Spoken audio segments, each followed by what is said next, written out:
안녕하세요. 바리파이어입니다. 오늘 제가 이야기할 내용은 우리가 파이어족이 되어야 하는 이유입니다.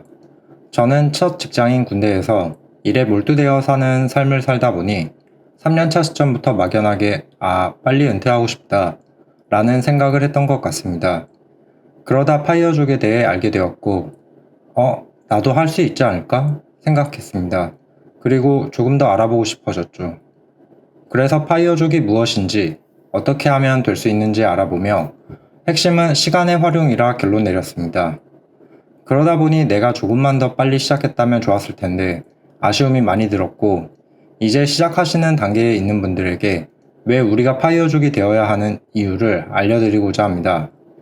먼저, 당신은 좋아하는 일로 돈을 벌고 자아 실현을 하고 계신지 묻고 싶습니다. 저의 대답은 노였습니다. 제가 하고 싶은 일은 안타깝지만 돈이 되는 일이 아니었고, 또 제가 그 분야에서 수익을 만들 정도로 재능이 있다 판단하는 것도 아니었기 때문에 지금까지 제가 현재 할 수 있는 일을 찾아 했던 것 같습니다. 때문에 항상 일에서 벗어나고 싶었고, 좀 더 여유로운 시간 속에 살아가고 싶었네요. 그래서 선택하게 된 것이 파이어족이고, 현실의 어려움으로 인해 제가 포기했던 일에 대한 선택권과 시간적 여유를 드디어 가져올 수 있었습니다. 현금 흐름이 만들어지면 내가 하고픈 일의 수익성이 떨어지는 부분을 자산이 보완해주기 때문에 직업 선택에 있어 우선순위에 항상 들어가게 되는 급여 조건을 이전보다 좀 덜 볼 수 있게 됩니다. 온전한 파이어를 이룰 정도로 자산을 형성했다면 이제 여행과 취미를 해볼 수도 있을 것입니다. 한국에서는 아직 일을 안 하고 여행과 취미 생활을 하면서 살겠다고 하면 다소 나쁘게 보는 경우가 많은데, 로또에 당첨되면 회사부터 그만둔다는 사람들이 많은 걸로 봐선 다들 츤데레 느낌으로 말하는 게 아닌가 싶습니다. 두 번째로, 파이어족이 되어 입사와 동시에 은퇴를 준비하게 되면 돈을 대하는 자세가 달라지게 됩니다.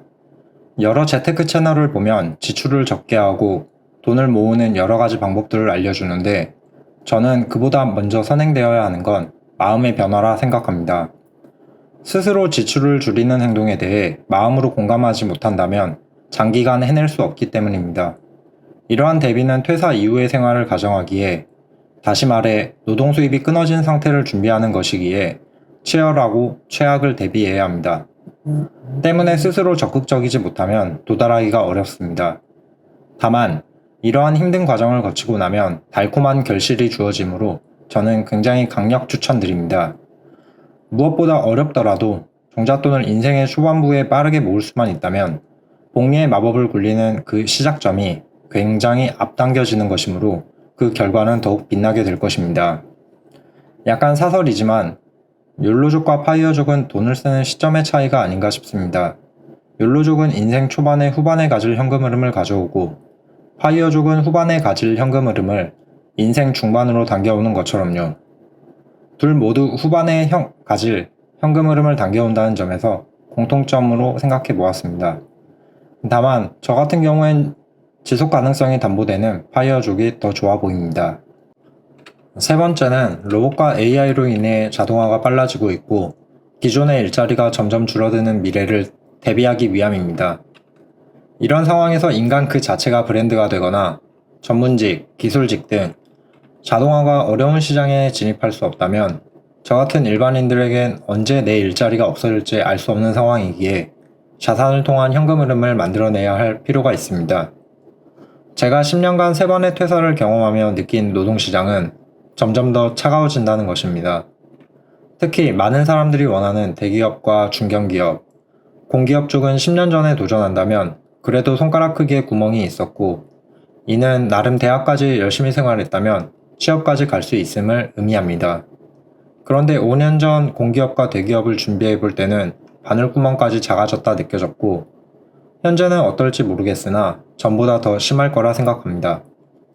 그리고 마지막으로 제가 크레인 기사에서 정규직 전환이 되지 못했던 것은 자동화로 인해 제 일자리가 없어졌던 것이기에 좀 더 궁서체로 언급할 수 있는 것 같습니다. 어쨌든 일자리가 사라졌을 때 새로운 일터를 찾으면 그만이지만 그 일터를 찾기까지의 안전망을 얼마나 촘촘하게 그리고 안전하게 만들어 두냐에 따라 다음 일자리의 질과 만족도가 다를 것입니다. 그리고 파이어족이라 해서 일을 빨리 그만둘 필요는 없습니다. 파이어를 달성했다는 것은 현재 하는 일과 자신의 성향이 맞지 않거나 현실적 문제로 그동안 하지 못했던 것들을 도전할 입장권을 얻어내는 것이니까요. 저는 이러한 세 가지 이유 때문에 현대사회의 파이어족은 선택이 아닌 필수라 생각합니다. 다만 개인 간의 능력, 환경 등 차별적인 요소들이 존재하고 이에 따라 자신에게 맞는 형태의 파이어족을 선택하면 된다 생각합니다. 여기까지 영상 봐주셔서 감사합니다. 그럼 다음은 월급 200만 원을 벌 때 파이어까지 얼마나 걸리는지 계산하는 영상을 다루어 보겠습니다.